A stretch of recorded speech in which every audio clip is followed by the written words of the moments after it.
So this is the policy of apartheid created a deep and lasting wound in my country and my people. All of us will spend many years, if not generation, recovering from that profound hurt. Profound means deep hurt, but the decades of oppression and brutality. Now, oppression means to trouble someone, to be very cruel with someone, and brutality also means the same, cruelty towards others. Unintended effect. Unintended means, unintended means not planned, and that was that it produced Oliver Tambos, the Walter Sisoulis, the Chief Lutulus, the Yusuf Dadus, the Bram Fishers, and Robert Sobukwes of our time, men of such extraordinary courage. Now, these are the names of the prominent names who struggled to throw away apartheid. These all people who really wanted South Africa to be free from the system of slavery. These all people he thanked on that particular day and wishes well for them.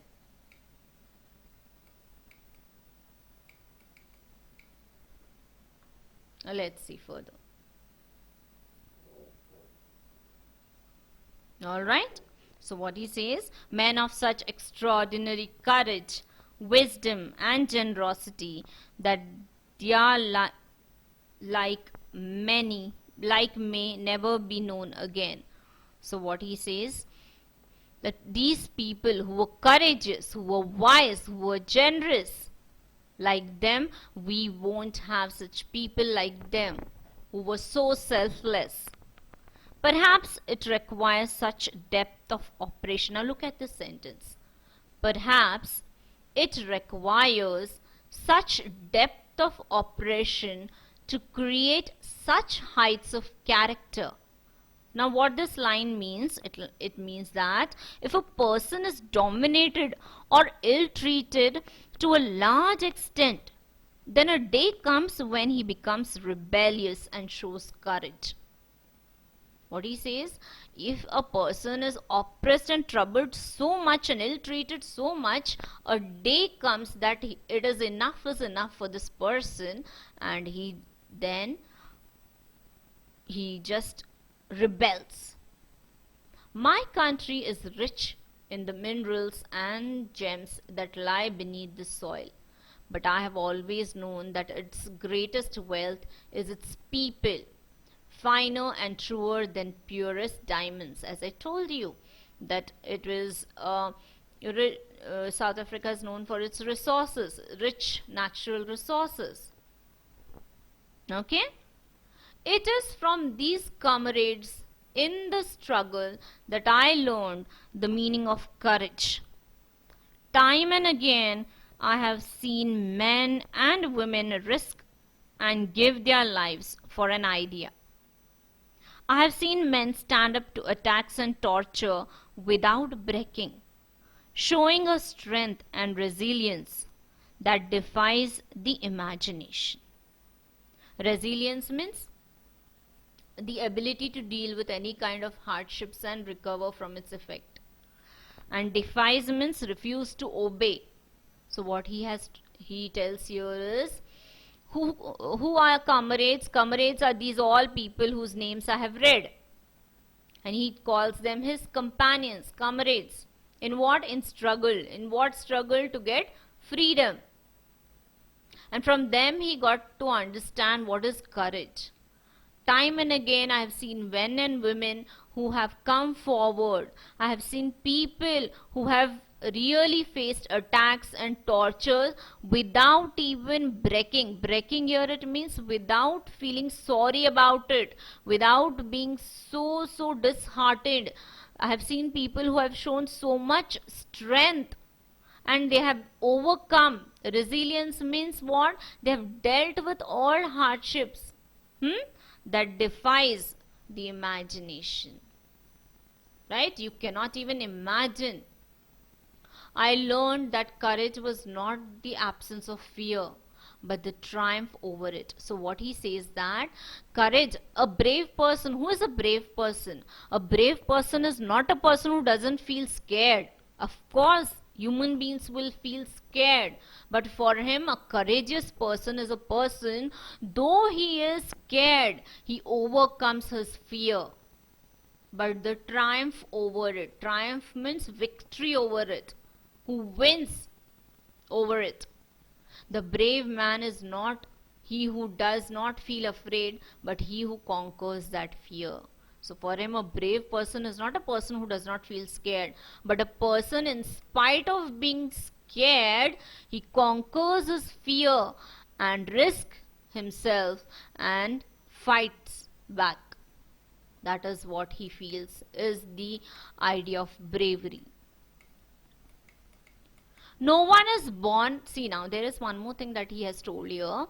No one is born hating another person because of the color of his skin or his background or his religion. See here, what he says that by birth, when a child is born, does that child know that you have to discriminate a person on the basis of his skin color, on the basis of his religion, or whatever background, whether he is rich or poor, on the basis of that? He comes in the society, he learns from the people to discriminate, to hate others. Who does all these things? The child, when born, he has no kind of idea about these terms, but when the child grows, he sees all these things and sometimes he learns to discriminate. Okay? People must learn to hate, and if they can learn to hate, they can be taught to love. For love comes more naturally to human heart than its opposite. What he says that when the child grows, he learns to hate from others, but love, nobody teaches him love. No, he himself, he has the feeling of love towards his parents first and later on to his siblings. Love is what? He smiles when he looks at his mother, the child. So what is that? That love comes naturally. But hatred, we teach him hatred, isn't it? But love comes naturally to human heart, and that should be encouraged more. Even in the grimmest times in prison, when my comrades and I were pushed to our limits, I would get to see a glimmer of humanity in one of the guards, perhaps just for a second, but it was enough to reassure me and keep me going. Man's goodness is a flame that can be hidden but never extinguished. So what he says that even in the grimmest time, even in the toughest time, in the serious times, in the prison, when he was in jail with his companions, he was treated in a really bad way. See, pushed to our limits means pushed to the last point in our ability to bear pain. They were given so much pain that there was a time where they felt they couldn't bear more than that. During that time also, he could see a glimmer of humanity, a sign of humanity in one of the police guards there. But that was for a very short period of time. But at least he says that at least that was enough to show that there is humanity. Some guard, he would feel sorry for these prisoners, one of the guard. So when he would see Nelson Mandela, one of the guard feeling sorry for them, he felt there is hope to bring change in people. Man's goodness is a flame that can be hidden but never extinguished. There is goodness in every human being. It has to be just being brought further. It is hidden there inside every human being. It is never extinguished, means never over. You have to just find out in a right way.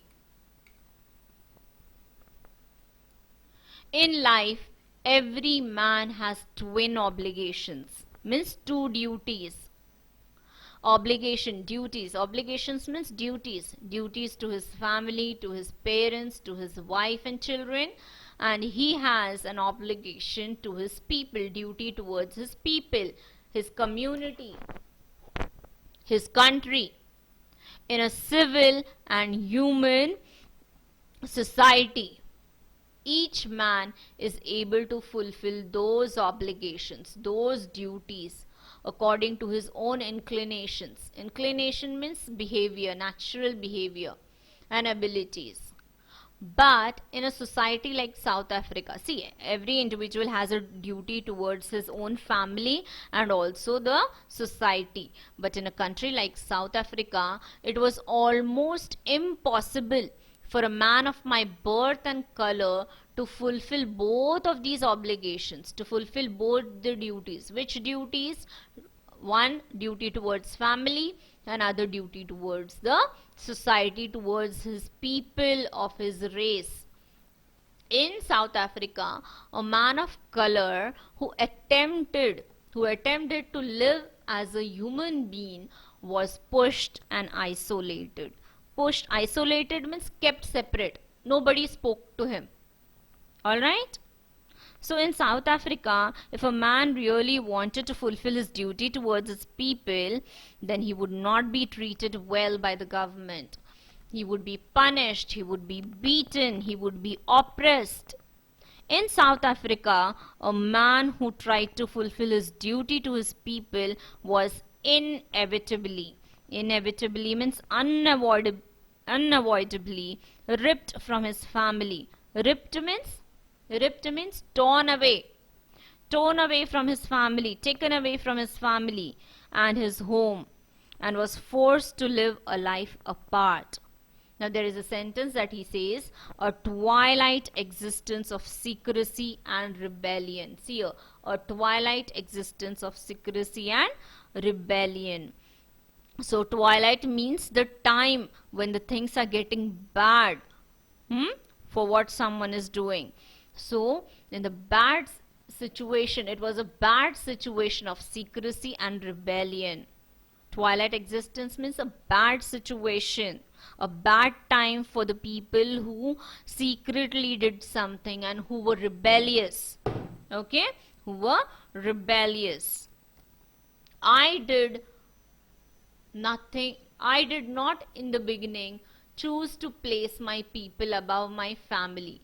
But in attempting to serve my people, I found that I was prevented from fulfilling my obligations as a son, a brother, a father, and a husband. He says that I did not initially at the beginning have a desire to serve my people, serve the society, but later on I developed this feeling. But during that process of looking after the people, the society, I could not pay attention towards my own family. I was not born with a hunger to be free.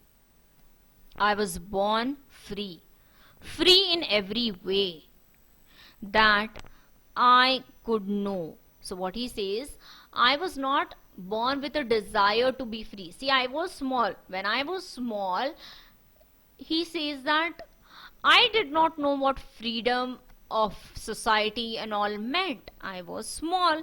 So I was born free and free to run in the field near my mother's hut, free to swim in the clear stream that ran through my village, free to roast maize under the stars and ride the broad backs of slow moving bulls. As long as I obeyed my father and abide by the customs of my tribe, I was not troubled by the laws of man or God. When I was small, Nelson Mandela says that for me it was like I would spend my time near my mother's hut and play in the field. I would swim in the stream of the village. I would roast maize. Maize means a maize plant. A plant, maize plant. Corn, like corn. We roast corn, no, in rainy season. And I would roast maize at night under the stars, means at night, and ride the bulls. He would ride the bull, the animal, and played there. As long as I obeyed my father and I abided, I followed the customs, rules, and regulations of my tribe. Tribe means group of people there. Staying in the village of Africa, who followed their own customs, rules, and regulations. I was never troubled by anyone. Because he was small, he did not know much about the society. It was only when I began to learn that my boyhood freedom was an illusion. Illusion means something that appears to be real, but it is not true. So he was under the illusion, under the belief that this is freedom. But when I discovered as a young man that my freedom had already been taken from me, then that I began to hunger for it. Hunger means desire for. So when he grew up, he realized that he is not treated equally in the society. At first, as a student, I wanted freedom for myself. The transitory means temporary freedom of being able to stay out at night, read what I pleased, and go where I chose.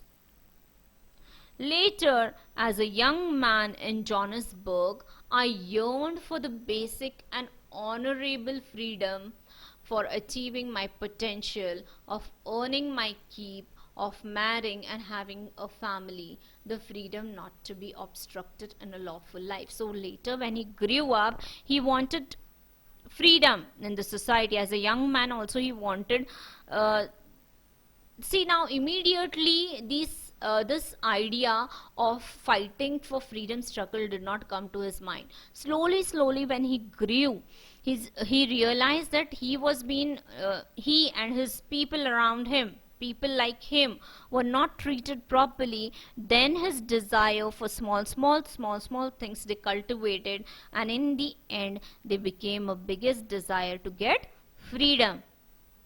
And what were the small desires?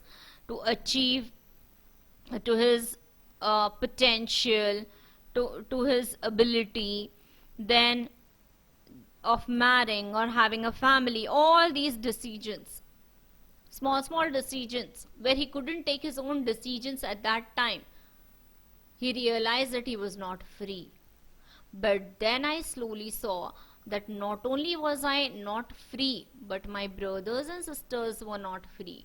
I saw that it was not just my freedom that was curtailed. Curtailed means reduced, but the freedom of everyone who looked like I did. See what he says? All people who looked like him, they were not treated properly in South Africa. That is when I joined the African National Congress, and that is when the hunger, the desire for my own freedom became the greater desire, hunger for the freedom of my people. So initially, because he was not treated properly in the society, he joined politics, African National Congress. But slowly he understood is how important it is to fight for the freedom to remove all this discrimination, to fight for what? Not only for freedom, but also to remove this discrimination. It was this desire for the freedom of my people to live their lives with dignity and self-respect that animated my life. So animated here, it means, look here all of you, animated means filled his life. What filled his life? It was the desire for freedom. Freedom for whom? For his people like him who were not treated well, to live their lives with respect, dignity and self-respect that filled his life, that transformed a frightened young man into a bold one. So he was not so bold and brave, but when he saw he was not treated well and people like him were not treated well, he understood that there is no way now. He has to be brave. that drove a law-abiding attorney. He was an attorney to become a criminal. Not criminal means not the one who does crime, but he calls it criminal because he opposed the government that time. That turned a family-loving husband into a man without a home, that forced a life-loving man to live like a monk. Monk means good person, like a good person. A monk like a saint who lives separately from the family. Did you get it? I am no more virtuous and self-sacrificing man than the next man. So he says that I am like y'all. I am like a common man. I am no more virtuous. Virtuous means good or self-sacrificing the next man. I am like common man. But I found that I could not even enjoy the poor and limited freedom. We were so oppressed and treated in such a bad way, he says, that I couldn't enjoy anything in being in the society. The limited freedom I was allowed when I knew my people were not free. Freedom is indivisible. The chains on any one of my people were the chains on all of them. What he says, even if few people in the society, they don't get freedom, they are oppressed, they are ill-treated, it is a shame, it is a chain to all the people. All of them are in the clutches of this inhuman treatment. Many, see what he says, the chains on all of them, the chains on all of my people were the chains on me. Alright? I knew that the oppressor must be liberated, must be freed. And just as surely as the oppressed, a man who takes away another man's freedom is a prisoner of hatred. He is locked behind the bars of prejudice and narrow-mindedness. I am not truly free if I am taking away someone else's freedom, just as surely as I am not free when my freedom is taken from me. The oppressed and the oppressor alike are robbed of their humanity. So what he's trying to tell you, that I knew that the oppressor must be liberated. He says that even the oppressor must be free, must be freed. Freed from what? Freed from his thinking. How? Just like the person whom he is treating bad. The oppressed is a person on whom ill treatment is done. An oppressor is a person who does that ill treatment. So both of them should be freed. The one who is doing this ill treatment should be freed from his thinking of hatred. And the one who is oppressed should also be freed from this inhuman treatment. A man who takes away another man's freedom is a prisoner of hatred. The oppressor is a person who is filled with hatred. He is locked behind his own thinking, his prejudice. Prejudice means his dislike without even asking for proof. He is hating another individual on the basis of race. And a narrow-mindedness means intolerance towards others. I am not truly free if I am taking away someone else's freedom. He says that if I am trying to take away someone else's freedom, I am not free because of my own mindset. Just as surely as I am not free when my freedom is taken away from me. Same way, the oppressed and the oppressor alike are robbed of their humanity. Both need to change their mindset. Both are robbed of their humanity. They both, see, the one who is oppressed is given inhuman treatment. And the oppressor, he also does not know what is humanity. So the work should be done on both of them. As you can see here in this slide, where you can see how people fought against the racial discrimination, how the South African people, the colored people, they came and fought for their rights here. And here you can see this person, you can call him an oppressor and this person an oppressed. So both should be. Here he says the oppressed and the oppressor are robbed of their humanity. He is not having humanity and he needs a human treatment. Yeah, he needs the right to live with dignity.